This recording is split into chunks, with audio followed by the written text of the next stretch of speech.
एक बेहतर जीवन जीने की कामना लिए 60,000 मोरक्कन स्पेन का बॉर्डर क्रॉस करते हैं, पर 24 घंटे भी नहीं बीतते हैं उनमें से 48,000 खुद वापस लौट आते हैं, क्योंकि इस तरफ उनको खाना तक नसीब नहीं होता है। नमस्कार, मैं हूं दीपक मुनि और आप है मेरे साथ है टीवी पर। तो स्यूता करके एक नाम पिछले 2 दिनों से न्यूज में चल रहा है। इस तरह के विजुअल देखने को मिल रहे हैं जहाँ हजारों की संख्या में लोग जबरन बॉर्डर क्रॉस कर रहे हैं, एक देश से दूसरे देश में घुसने की कोशिश कर रहे हैं। इनको देखकर ऐसा लग रहा है कि या तो इनके देश में नरसंहार हो रहा है जो ये अपनी जान बचाकर भाग रहे हैं, और या तो ऐसा लग रहा है कि मानो इस तरफ कुछ फ्री मिल रहा है। स्टॉक लिमिटेड है इसलिए लूट मची हुई है। ये इंसिडेंट हुआ है स्पेन के एक एक्सटेंडेड टेरिटरी स्यूटा में, जो अफ्रीका के मोरक्को से बॉर्डर शेयर करता है। स्पेन जो यूरोपियन यूनियन का पार्ट है, इसलिए इनका यहाँ पर इरादा ये है कि ये लोग स्पेन के थ्रू बॉर्डर क्रॉस करके यूरोप में घुसने की कोशिश कर रहे हैं। देखिए, यूरोप हो या अमेरिका, ये सपनों के ऐसे देश हैं जहाँ पर एशियन और अफ्रीकन देशों से हजारों की संख्या में लोग हर साल लीगली और इलीगली घुसने की कोशिश करते हैं, डंकी मारते हैं, पकड़े जाते हैं तो बेइज्जत करके डिपोर्ट कर दिए जाते हैं,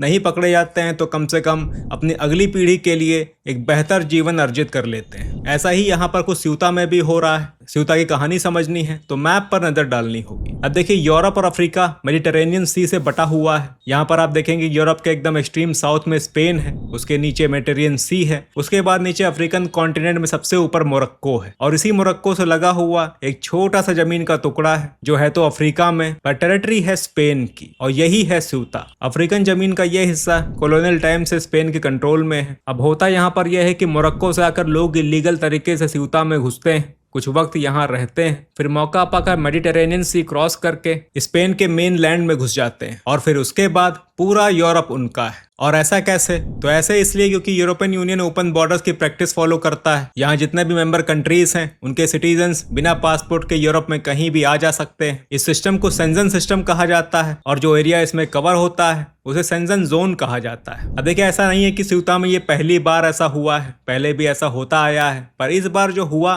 वो बहुत मैसिव स्केल पर हुआ। लगा जैसे मोरक्को ने स्पेन पर इन्वेजन कर दिया। अब ये हुआ क्यों, इस पर अलग अलग ओपिनियंस हैं, पर एक कॉमन ओपिनियन ये है कि इसी जुलाई में स्पेन की सुप्रीम कोर्ट की एक वर्डिक्ट आई। कहा गया कि अगर कोई भी इलीगल माइग्रेंट स्यूता में घुसता पाया जाता है तो उसे तुरंत वापस ना भेजा जाए, और कहा जा रहा है कि इसी वर्डिक्ट की वजह से स्यूता में ये मास मोबिलाइजेशन देखने को मिला। अब देखिए, एक्चुअली में क्या हुआ, इतना मैसिव स्केल पर लोग कैसे मोबिलाइज हुए, ये जांच का विषय है और बाद में ही पता चलेगा। पर इस इंसिडेंट ने एक बार फिर यूरोपियन यूनियन में कितनी यूनियन है उसकी पोल खोल दी। इटली की पीएम जॉर्जिया मेलोनी ने सबसे पहले रिएक्ट किया, और रिएक्ट करते हुए शेंजन जोन को सस्पेंड कर दिया, माने अब स्पेन से इटली कोई नहीं जा सकता। और ये सब इन्होंने ये जानते हुए किया कि स्यूता में बॉर्डर क्रॉस कर रहे ये लोग इटली बॉर्डर तक पहुंच भी गए तो वहां तक पहुंचने में उन्हें महीनों लग जाएंगे, इसलिए इस तरह का इमीडिएट सस्पेंशन करना उचित नहीं था। इटली के सेक्शन का असर पड़ेगा लोकल्स पर जो रेगुलर इटली स्पेन आते जाते रहते हैं। फिलहाल यूरोपियन यूनियन की इमरजेंसी मीटिंग बुलाई गई है, वहीं गहन चिंतन होगा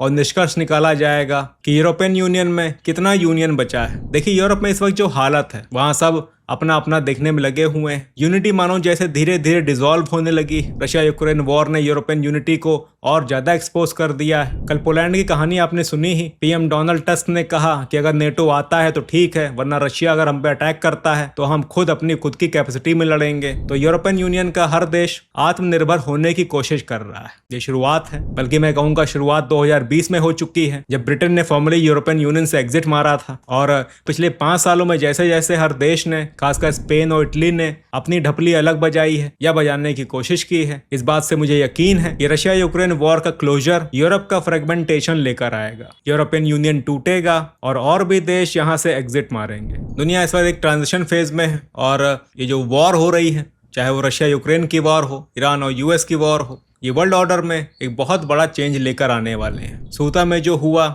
ऐसा ही कुछ भारत में हो, ऐसी मनोकामना हमारे पड़ोसियों की है, पर thanks to our internal security, border security forces, ये मनोकामना पूरी हो नहीं पाई। तो चलिए फिलहाल के लिए इतना ही, मिलते हैं अगली वीडियो में और अपडेट्स के साथ।